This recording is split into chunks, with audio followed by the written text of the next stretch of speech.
RFR method. Let's start, शुरू करते हैं हम लोग।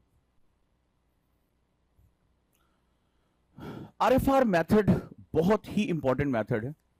एक्चुअली जो हमारी लर्निंग होती है, जब हम प्री देते हैं, तो प्री के बारे में आपको सबको पता है कि प्रीलिम्स जो होता है वो फर्स्ट स्टेज ऑफ लर्निंग है, बहुत इंपॉर्टेंट है आपके लिए।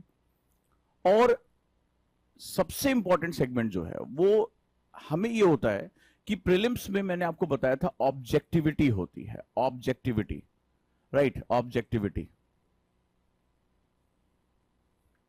तो ऑब्जेक्टिविटी जो होती है वहां पर हमें, मैंने आपको बताया था प्रीलिम्स में अगर हमें क्रैक करना है कोई एग्जाम, तो हमें रीजनिंग, किस तरह के क्वेश्चन होते हैं, रीजनिंग के क्वेश्चन। अगर आप क्वेश्चन देखोगे तो प्रीलिम्स के क्वेश्चन बेसिकली रीजनिंग का मतलब होता है ढेर सारे फैक्ट से एक तथ्य तक पहुंचना। अब इस बात को समझते जाना और लिख लोगे तो आपके बहुत काम आएगा। यानी ढेर सारे फैक्ट्स हैं आपके पास, ढेर सारे आपके पास तथ्य दिए हुए हैं, और इन सभी को कंबाइन करना है। You have to combine it, और कंबाइन करके एक रिजल्ट निकालना है। यह होती है रीजनिंग की पावर। तो आपको क्या करना है, एक रिजल्ट निकालना है, एक परिणाम निकालना है कि भाई ये है, ये है, ये है और ये है। अब इसको करके आप किस तरह से आउटपुट अपना दे सकते हैं, ठीक है।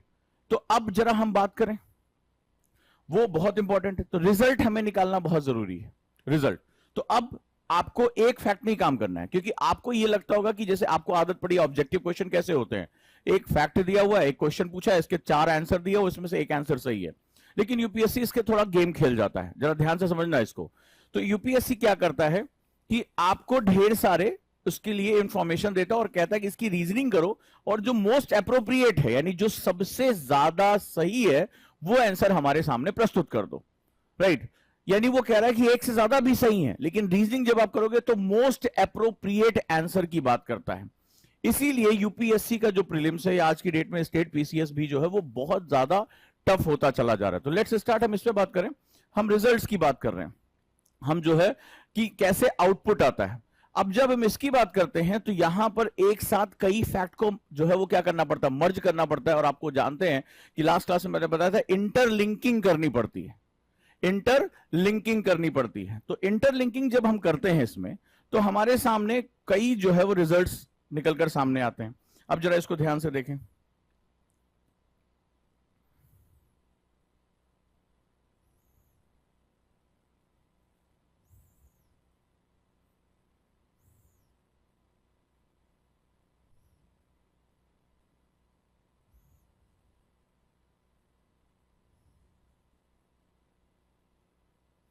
Let's start.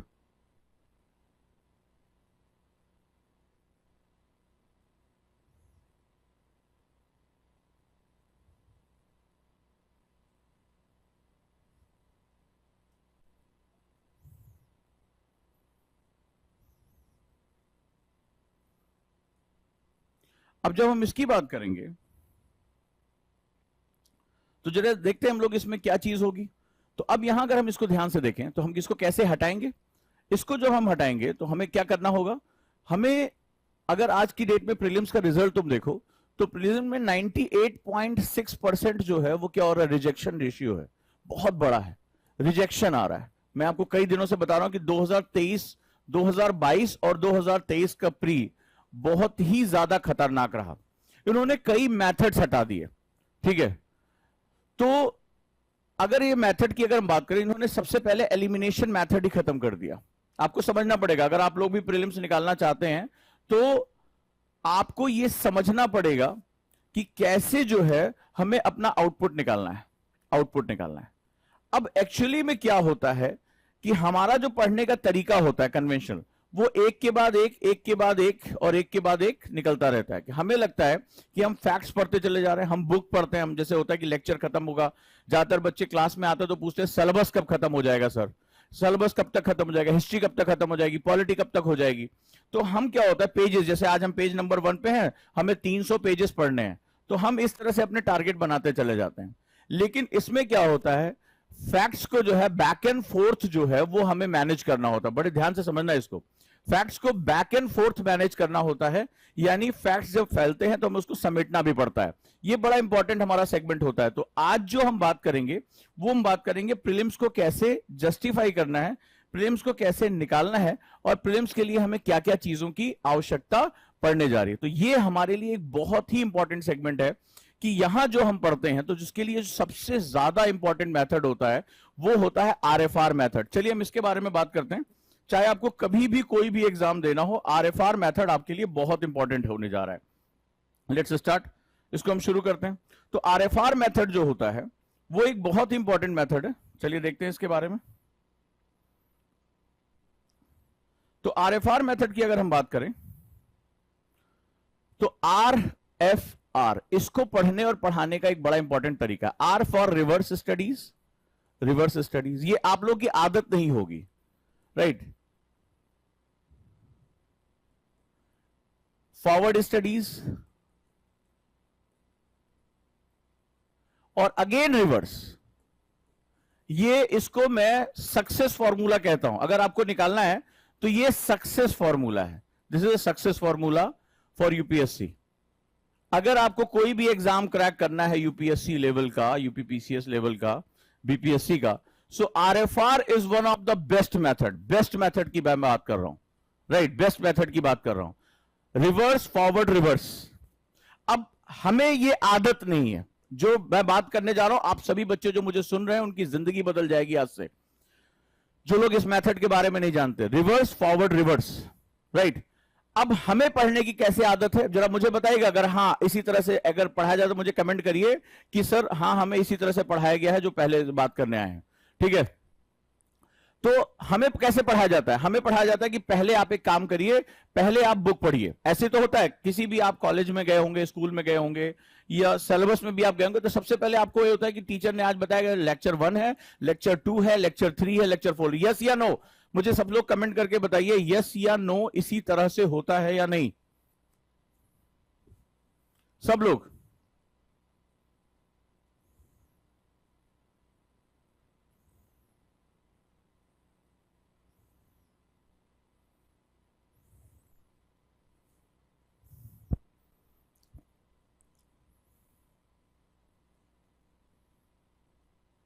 राइट, ऐसे ही होता है और हमें ऐसे ही बचपन से पढ़ाया गया है। यस, सभी लोग मैसेज कर रहे हैं। ललिता ने मैसेज किया, दीपाली ने, शाबाश, उजांकियन, अमोलिका ने भी किया, वंडरफुल। अब करना क्या होगा, इसके बाद हम लास्ट में, हमारा पढ़ने में बहुत टाइम निकल जाता है, हम पढ़ते हैं, हमें उसके बारे में एक नॉलेज मिल जाती है, लेकिन ये पढ़ाई हमारी जो होती है वो कहां होती है? सब लोग मुझे बताना। एकेडमिक्स में होती है, स्कूल में और कॉलेजेस में होती है, स्कूल और कॉलेज में होती है, जहां एक सेट सिलेबस होता है। अगर मैं सही कह रहा हूं तो मुझे बताना। आरएफआर क्या है? Reverse, forward, reverse. ये एक बहुत वैज्ञानिक तरीका है, मैंने अपने एनएलपी के बेसिस पे इसको डेवलप किया हुआ है, और ये one of the best method है। मेरे कई स्टूडेंट ने इसमें बहुत जबरदस्त रिजल्ट निकाला है। तो अभी इसमें क्या होगा कि वो एकेडमिक्स का काम करेगा। लेकिन क्या यूपीएससी एकेडमिक्स है? आप मुझे बताएं, क्या यूपीएससी का एग्जाम या स्टेट पीसीएस का एग्जाम एकेडमिक्स का एग्जाम है? नहीं। ये किस चीज का एग्जाम है? ये कंपटीशन है, और ये एशिया का सबसे टफेस्ट एग्जाम है, ये हार्डेस्ट कंपटीशन है। ये जिसे कहते हैं ना डाई हार्ड, लोगों की जिंदगी इसमें लगी होती है, लोग अपना सब कुछ झोंक देते हैं, तब तक झोंकते हैं जब तक उनकी उम्र पूरी ना हो जाए। ये इसीलिए बहुत टफ हो जाता है। बार बार अटेम्प्ट देते हैं। ये कहते हैं ना कि इसमें एक बार जो घुस गया वो उसका निकलना बड़ा मुश्किल होता है, नामुमकिन सा होता है। तो ये कंपटीशन है, और ऐसा वैसा कंपटीशन नहीं है, इंडिया का सबसे टफेस्ट कंपटीशन है, इंडिया का सबसे टॉप ब्रेन फेच करता है। हर इंसान, हर मध्य वर्ग का सपना होता है कि उसका बच्चा या उसकी बच्ची जो है वो आईएएस आईपीएस बने। हमारा सपना होता है, क्योंकि इसके साथ पावर, प्रेस्टीज, सुरक्षा, मान सम्मान सब कुछ जुड़ा होता है। हमारा आज भी समाज इसको हीरो की तरह देखता है। आपके यहां कोई भी और काम कर ले, चलो भाई फलाना निकाल लिया, ठिकाना निकाल लिया, बैंक निकाल लिया, कोई नहीं पूछता। अगर आपके मोहल्ले में, आपके आसपास के क्षेत्र में अगर एक भी पर्सन आईएएस आईपीएस बन जाता है, अखबारों की सुर्खियां बन जाती हैं। लोग जो है दूर दूर तक बात करते, बहुत दूर, जो कभी नहीं मिले, अरे भैया हमारे जिले से इस बार एक आईएएस निकला, अरे हमारे यहां से आईपीएस निकला, अरे वो फलनमा की लड़की जो आईएएस बन गई, आईपीएस बन गई। इस तरह से बात होती कि नहीं होती? अखबारों में बार बार आता है। नेता, मंत्री, विधायक, सम्मान समारोह, माता पिता को ले जाके सम्मान करा रहे हैं, पूरा एकदम रुतबा ही चेंज हो जाता है। तो ये जो एग्जाम है, आप लोग में से कितने लोगों ने ये चीजें देखी हैं कि अगर आपके जिले में भी कहीं किसी का निकल जाता है तो आपने देखा होगा उसके घर जो है मंत्री, विधायक, अधिकारी सब पहुंचना शुरू कर जाते हैं। ये जो है वो सारी चीजें होती हैं। यहां की सबसे खास बात ये है, तो ये जो है इसको पाने के लिए केवल आपका नहीं, देश के हजारों लड़के लड़कियों का ये सपना है, लाखों की संख्या में ये। तो इसका मतलब है कि यहां पर अचानक से कंपटीशन बहुत बढ़ेगा। अचानक से जब ढेर सारे लोग एक ही सपना पाने के लिए देख रहे हैं, और आईआईटी करके भी आ रहा है बंदा, आपने देखा आईआईटी करने के बाद जो कहते हैं ब्रेन बन गया, वो भी आईएएस का एग्जाम दे रहा है। डॉक्टर बनने के बाद आईएएस का एग्जाम दे रहा है, सीए बनने के बाद आईएएस का एग्जाम दे रहा है। जो पहले से ही यूपीएससी क्लियर कर चुका, दोबारा वो आईएएस बनने के लिए एग्जाम दे रहा है। तो अगर आपने नोटिस किया होगा कि जो टॉप ब्रेन है, जिसने आईआईटी निकाला है, नीट क्रैक किया है, सीए क्रैक किया है, डीयू में पढ़ रहा है, ठीक है, वो जो बाहर विदेश से भी पढ़कर आ रहा है, वो भी यूपीएससी का एग्जाम दे रहा है। यानी ये एग्जाम की सबसे खास बात है कि ये दुनिया भर के जो पहले से ही टफेस्ट एग्जाम है, उसको क्वालिफाई करने वाले लोगों को भी अपनी तरफ आकर्षित कर रहा है। राइट? तो इससे जो सबसे इंपॉर्टेंट सेगमेंट होगा वो ये होगा कि आपको तैयार रहना पड़ेगा। जैसे अभी एक सीमा देवी है, इन्होंने ज्ञान बघारा है कि डराओ नहीं, बच्चों के ऊपर प्रेशर होगा। तो एक चीज तुम्हें बता दे सीमा, कि प्रेशर अगर ना है ना तो मां अपने बच्चे को जन्म नहीं दे सकती है। प्रेशर के बिना तो जन्म नहीं होता। अगर मां, कहते ना डॉक्टर कहते पुश करो ताकि नॉर्मल डिलीवरी हो, महिला हो तो ये बात जानती होगी कि अगर मां अपने गर्भावस्था में वो पुश ना करे तो बच्चा वो फंस जाता है, डॉक्टर को सिजेरियन ऑपरेशन करना पड़ता है। अगर आप एक घर में एक चना है, उसको कटोरी में रखो, अंकुरित नहीं होगा। उसको जब तक तुम जमीन के अंदर दबाओगे नहीं, प्रेशर नहीं दोगे, तब तक उसमें अंकुरण नहीं होता। तो जो इंसान प्रेशर से डर गया, उसमें जिंदगी में कुछ नया परिवर्तन करने की कोई उम्मीद नहीं है। और यह बात लिख लेना तुम, और चैलेंज के साथ कह रहा हूं, जो प्रेशर से डर गया उसके अंदर अपने अंदर बदलाव करने की क्षमता नहीं। और जो खुद में नहीं बदलाव कर सकता, जो खुद में चेंज नहीं ला सकता, वो क्या समाज में क्या खाक चेंज लेकर आएगा? उसको तो यूपीएससी के बारे में सोचना उसके लिए पाप है। चैलेंज के साथ कह रहा हूं, पाप है। जो खुद में नहीं बदल सकता, जो खुद प्रेशर नहीं ले सकता, वो चलेगा समाज को बदलने? समाज इतना विकट है, इतना विरल है, इतना मुश्किल है कि वहां बदलाव करते समय तुम्हें अपने अंदर एक दृढ़ इच्छा शक्ति रखनी पड़ेगी। खुद को, अपने आप को आईने में देख के देखो, अपना चेहरा आईने में देख के देखो कि जो प्रेशर से तुम डर रहे हो, तुम्हें इस करियर को अपनाने की कोई जरूरत नहीं है। अपने मां बाप को बेवकूफ बनाने की कोई आवश्यकता नहीं है। यह बात याद रखना, क्योंकि यह नेतृत्व का एग्जाम है, ये लीडरशिप का एग्जाम है। ये जाकर कुर्सी तोड़कर पैसा कमाने का एग्जाम नहीं है। यहां निकलना पड़ेगा। आज जाकर देखो, बाढ़ के हालात में आप अपने घरों में जान बचाकर बैठे होगे, लेकिन यही अधिकारी लोगों की जान बचाने के लिए अपनी जान जोखिम में डाल रहे हैं। आपको ऐसा लगता है कि इस देश की सुरक्षा, इस देश के संसाधन आपको, आपका हक चाहिए। अरे पानी क्यों भर रहा है, अरे कोई सरकार काम नहीं करती है, लेकिन अपनी जान जोखिम में डालकर नाव पे बैठकर सुरक्षाओं का इंतजाम करते हुए जो लोग होते हैं ना, वो लीडरशिप के लोग होते हैं, वो दबाव लेते हैं। तो आप सभी को मेरा आज एक हिदायत है, अगर दबाव लेने की ताकत नहीं है ना, इस एग्जाम में पैर मत डालना। फैशन के लिए अपने मां बाप को बता देना कि मैं आईएएस की तैयारी कर रहा हूं या कर रही हूं, ठीक है। 2 साल का जो एक आईएएस छुट्टी का पैकेज है वो ले लेना, लेकिन अगर हिम्मत है ना, ईमानदार हो, तो ही इसमें उतरना। क्योंकि दबाव के बिना तो जीवन भी नहीं है, जन्म ही दबाव से होता है। अगर मेरी बात गलत है तो काट दो। वो 3 इडियट्स पिक्चर देखी थी ना, रैंचो वाली बात। तो अगर जीवन में दबाव नहीं लोगे तो जीवन तो शुरुआत ही दबाव से शुरू होती है, प्रेशर से शुरू होता है। अरे जब प्रकृति कह रही है कि मानव जन्म ही इसी के लिए है कि दबाव नहीं लोगे, दबाव नहीं लोगे तो खुद को बदल भी नहीं पाओगे, कोयला ही रह जाओगे। जब कोयला दबाव झेल लेता है, मेटामॉर्फिक हो जाता है, तो हीरा बन जाता है।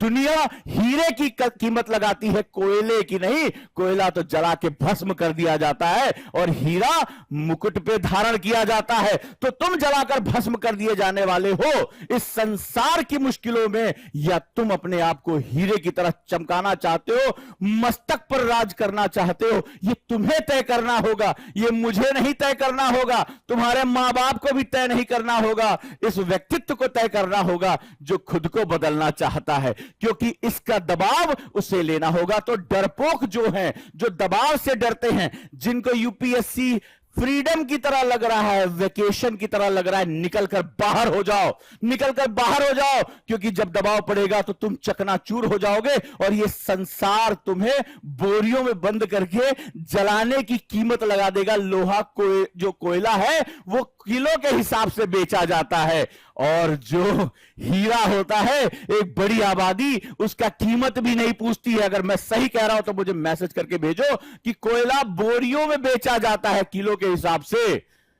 और आधे से ज्यादा आबादी हीरे की दुकान पर कीमत भी नहीं पूछने जा पाती। उनको पता होता है कि ये हमारी हैसियत से बाहर की चीज है। तो अपनी हैसियत बढ़ाने की हैसियत अगर रखते हो, अपनी हैसियत बढ़ाने की अगर हैसियत रखते हो तो यूपीएससी में उतर जाओ, और अगर डर लगता है तो निकल जाओ।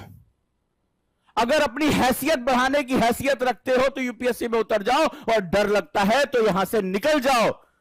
भीड़ बढ़ाने से कोई फायदा नहीं है, क्योंकि हीरा भीड़ में नहीं रहता, वो एक डब्बे में रखा रहता, दूर से चमकता है। तो अपनी चमक बढ़ाने के लिए खुद को तराशना पड़ेगा, खुद को घिसना पड़ेगा, खुद को काटना पड़ेगा। दबाव होगा, दर्द होगा, असहनीय पीड़ा होगी। तुम्हें क्या लगता है कि क्यों मैं कहता हूं आईएएस व्यक्ति नहीं, व्यक्तित्व का इम्तिहान है? तुम व्यक्ति बनकर ये लड़ाई लड़ोगे, कभी इस जीवन में संभव नहीं है। ये व्यक्तित्व की लड़ाई है, और व्यक्तित्व बनाना इतना कठिन काम होता है कि 90% जनता तो इस पीड़ा के बारे में सोचकर ही भाग जाती है, सोच कर ही भाग जाती है कि बहुत पीड़ा होगी, खुद को बदलना होगा, खुद की आदतों को बदलना होगा, खुद को काटना होगा, खुद को छीलना होगा, खुद को तराशना होगा। ये दर्द कौन सहे? सपने देखना आसान नहीं है, सपनों को पालने में और कठिनाई है। तो सपने तो कोई भी देख लेगा, जाओ सो और सपने देखो कि आईएएस है। लेकिन जिस दिन सपनों को तुमने धारण कर लिया ना, उस दिन पता चलेगा कि ये कठिनाई क्या है, ये कठिनाई क्या है। तो यहां जितने भी लोग हैं, अगर उनको लगता है कि वो दबाव नहीं सह सकते तो इस परीक्षा में ना उतरे, इस परीक्षा में ना उतरे, उनके लिए नहीं है। वो प्रकृति का नियम नहीं जानते हैं। प्रकृति सबसे बड़ी इंजीनियर है, सबसे बड़ी साइंटिस्ट है। वो कहती है कि तुझे कोयला रहना है या तुझे हीरा बनना है। वो हर कोयले को यह अवसर देती है। तो जो कोयला कहता है कि हां प्रकृति मां मुझे हीरा बनना है, वो कहता तुझे दबाव सहना पड़ेगा, तुझे तापमान सहना पड़ेगा। कई कोयले कहते हैं ना ना हमारे बस का नहीं है, तो कहती बोरे में भरो, किलो के हिसाब से बेचो। और जो कहता है कि हां हम दबाव झेल ले जाएंगे, वो कहते हैं, प्रकृति कहती है कि जा तुझे मेटामॉर्फाइज करते हैं, तुझे रूपांतरित करते हैं। आज जिसकी कीमत किलो में है, आधी दुनिया उसकी कीमत पूछने की हैसियत नहीं रख पाएगी। और कोयले जलाकर भस्म कर दिए जाने वाले से मस्तक पर जाकर कैसे विराजमान हो जाओगे, ये किस्मत केवल तुम लिख सकते हो, ये किस्मत केवल तुम लिख सकते हो, कोई और नहीं। लेकिन हाय रे विधा, हाय रे विधान, डर लगता है प्रेशर से। और बातें यूपीएससी की है, बातों में युद्ध जीतना चाहते हो, वाह क्या बात है। कल्पनाओं में लड़ाई चल रही है। अखंड भारत का सपना देख रहे हो, देश के लिए एक बेहतर सेवक बनना चाहते हो, और जरा सा दर्द आया और फड़फड़ाने लगे। वाह क्या बात है। ये नहीं है तुम्हारा युद्ध, ये नहीं है तुम्हारा युद्ध। और यहां जिसको जिसको ये लगता है कि ट्रोलिंग करेंगे, कुछ कमेंट कर देंगे, कुछ उठपटांग बोल देंगे, तो याद रखना, energy and matter neither be created nor be destroyed. संसार का नियम है कि द्रव्य और ऊर्जा ना तो निर्मित होते ना उनका विनाश किया जाता है, ये सिर्फ एक रूप से दूसरे रूप में परिवर्तित होते हैं। अगर निगेटिव एनर्जी दोगे तो निगेटिव एनर्जी तुम तक आएगी, ये प्रकृति का नियम है, ये लॉ ऑफ कर्मा है, यही साइंस है। तो इस संसार को जो तुम दोगे वही तुम तक आएगा। आज तुम यहां कुछ भी कह दोगे, कल ये तुम तक लौट कर आएगा। लेकिन याद रखना, समय चक्र में जब समय लौट आता है तो वो ऐसे समय पर लौट आता है जहां तुम्हारा वो सब कुछ ले बीतता है। इस बात को याद रखना, आज जिस समय को तुम्हें लग रहा है कि तुम इसको कंट्रोल करके बैठे हो, ये जब तुम्हें तुम्हारा निगेटिविटी लौट आएगी तो तुम्हारे पास लौटने का कोई रास्ता नहीं होगा। ये समय सृजन का है, इसको विनाश में कन्वर्ट करोगे तो आगे चलकर व्यक्तित्व तो नहीं बन पाओगे, व्यक्ति के रूप में रह जाओगे। और दूसरों की शर्तों पर जब जीना पड़ता है, दूसरों की शर्तों पर जब जीना पड़ता है तो इंसान को पता चलता है कि जीते जी मरना किसे कहते हैं।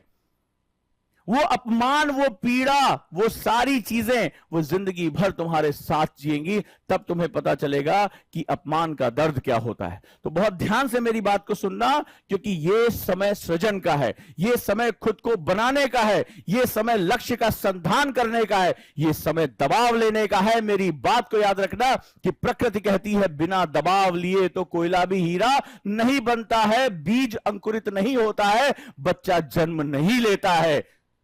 अगर मां उस पीड़ा से मना कर दे तो मां और बच्चा दोनों की जान खतरे में चली जाएगी। तो उतरे हो तो पीड़ा लेने की आदत डालो, उतरे हो तो खुद को दबाव में डालने की आदत डालो, उतरे हो तो खुद को तराशने की आदत डालो।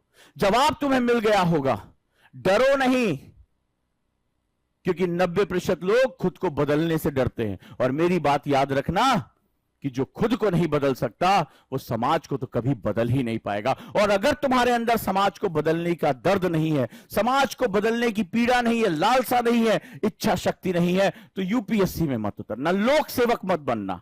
तुम एक ऑफिस की जॉब पकड़ो, सुबह 9 बजे शाम 5 बजे खत्म करो, सैलरी आती है लो, बॉस डांटता है डांट खाओ, जिंदगी भर 10% 20% इंक्रीमेंट के लिए सपने देखो, वो तुम्हारी जिंदगी है। लोक सेवक मत बनना, क्योंकि यहां दबाव हर समय होता है। इसीलिए समाज इन सिविल सर्वेंट्स को सराखों पे बिठा के रखता है, साहब वर्ड लगाता है, याद रखना।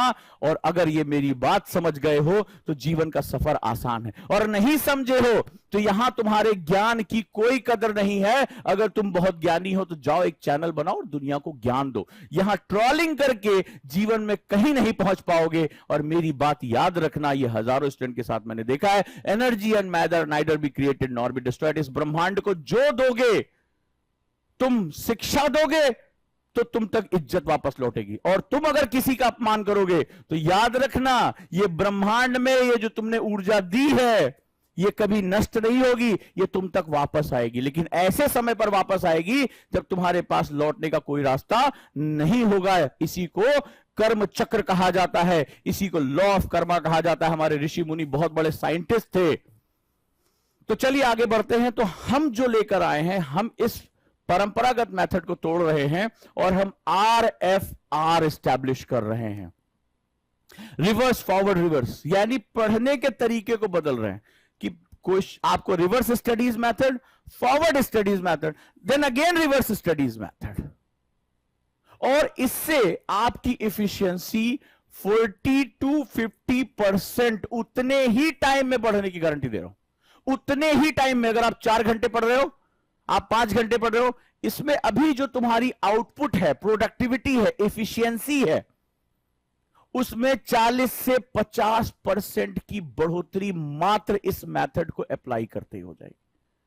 और मैं इसको प्रूफ के साथ आपको कल से दिखाना शुरू करूंगा, प्रूफ के साथ कि देखो ये मेथड सिर्फ कुछ ही मिनट में कैसे तुम्हें चेंज कर दे रहा है। RFR मेथड, ये जनरली हमारे परंपरागत पढ़ाई में नहीं है। कहीं भी चले जाओ, सिलेबस शुरू, चैप्टर शुरू, लास्ट में कुछ क्वेश्चन करा देंगे।